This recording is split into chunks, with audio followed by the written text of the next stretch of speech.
Hello there, and welcome to today's Explainer. I am just so happy you're here to learn with me. Today, we're going to expand your emotional vocabulary. We're going to look at some very special English words together in a really nice, easy way. We're looking at 5 English words for sadness because, well, sad is a small word for a very big feeling. Let's get started. You know, we all feel down sometimes, but the word sad doesn't always tell the whole story. So let's explore 5 new words today to help you say exactly how you feel. Our first word is gloomy. Gloomy. Gloomy. Gloomy means low and dark in mood. It means feeling quietly down, just like a gray sky. Think of this word when there is no sunshine in your mind. It feels heavy, quiet, and dark. Picture a long, rainy afternoon where nothing feels bright and you just don't want to do anything at all. Let's look at how to use it. For example, you might read, "He's been gloomy all week." You can also say simple things like, "I always feel a little gloomy on Monday mornings," or, "The weather is so gloomy today." Imagine a short scene with me. You're sitting at home, looking out the window at endless rain. You sigh. You could say, "I am feeling so gloomy today." Right. Next, let's look at a heavier kind of sadness. Our next word is miserable. Miserable. Miserable. Miserable means very unhappy. It's for when everything feels bad all at once. It isn't just quiet like gloomy. It's highly uncomfortable. You feel completely terrible. Now, what's really interesting is the clear difference between these two words. Gloomy is just a low mood, it's quiet, but miserable is deep, all over unhappiness. If you're gloomy, you're just a little sad. If you're miserable, your whole day is ruined, and you feel bad everywhere. An excellent example of this is, "I felt miserable with the flu." You could also say, "We were miserable standing in the freezing rain." Or, "She had a miserable time at the dentist." Picture this scene. Imagine you just finished a really long day at work. You're very cold, your shoes are completely wet, you're so tired, and oh no, you lost your keys. You could say, "I feel completely miserable." Now, let's move to the sadness that comes from love. This brings us to heartbroken. Heartbroken means deep sadness from losing someone or something that you love. This word is exactly what it sounds like. It actually feels like your heart is breaking inside your chest. It's the heavy ache you feel after a breakup, or when you have to say a really hard goodbye. To use this in a sentence, you might say, "She was heartbroken when he left." You might also say, "He was heartbroken when his dog ran away," or, "We were heartbroken to hear the bad news about her health." Imagine this real-life moment. You're packing up your best friend's boxes as they move far away to a new city.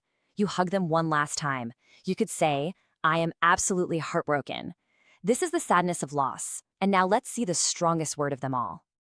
The word is devastated. Devastated. Devastated. Devastated means completely crushed. It means you're hit by news so hard you can barely stand up. This is a very big, powerful word. It feels physical, like something huge and heavy has fallen right on top of you. So, the absolutely crucial point here is understanding this difference. Miserable is deeply unhappy, like having a terrible day or a very bad cold. But devastated means you are totally broken by something huge. You wouldn't say you are devastated if you just spill your coffee. You use devastated for big, life-changing shocks. Please never mix these two strong words up. For example, you might read, "They were devastated by the news." You could also say, "The town was devastated by the big storm," or "He was devastated when he suddenly lost his job." Picture a very serious scene. You answer the phone and someone gives you the absolute worst news of your life. Your whole world stops. You could say, "I am completely devastated." And lastly, let's bring the energy down and look at a gentler, quieter kind of sadness. Our final word is melancholy. Melancholy. Melancholy. Melancholy is a soft, quiet sadness. It's thoughtful, even a little beautiful, with no sharp pain at all. Because not every sadness hurts. Melancholy is the gentle one. It's a slow, calm feeling where you're just thinking deeply about things. You might say, "A melancholy song played." You can also say, "She felt melancholy looking at old childhood toys," or "Autumn always brings a melancholy feeling." Imagine a warm scene. You're sitting on the sofa on a quiet, rainy evening, looking through old photos. You're gently missing the past, but you're smiling a little bit too. You could say, I am feeling very melancholy tonight. And this perfectly shows a really quite difference. Sadness has a strength and a kind. For strength, gloomy is a low mood, miserable is deeply unhappy, and devastated is completely crushed. That is how strong the feeling is. Now for kind, heartbroken comes from love and loss, and melancholy is soft and quiet. That is the type of feeling it is. So now you can say exactly which feeling you have and exactly how much. Let's return to the start of our explainer. Instead of just saying sad, look at how we can put these all together into one beautiful sentence. You can say, I was gloomy all week, and when I heard the news, I was devastated. But tonight, I just feel a quiet melancholy. See how much more descriptive and real that is? Okay, let's do a final review and lock these in. Gloomy, a low, dark mood. He's been gloomy all week. Miserable, very unhappy. I felt miserable with the flu. Heartbroken, deep sadness from loss. She was heartbroken when he left. Devastated, completely crushed. They were devastated by the news. Melancholy, a soft, quiet sadness. A melancholy song played. To summarize one last time, gloomy, miserable, and devastated show how strong the sadness is. Heartbroken and melancholy tell us exactly what kind of sadness it is.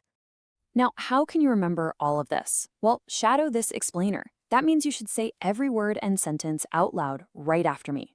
Watch this explainer once a day for 3 days in a row. Doing this helps beat the forgetting curve, and it will lock these words right into your memory forever. And please remember, if you're feeling any of these right now, that is completely okay. Sadness always passes, so be gentle with yourself. Finally, I have a fun challenge for you.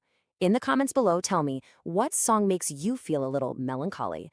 I would absolutely love some recommendations from you. Thank you so much for learning with me today. Keep practicing, and I will see you tomorrow.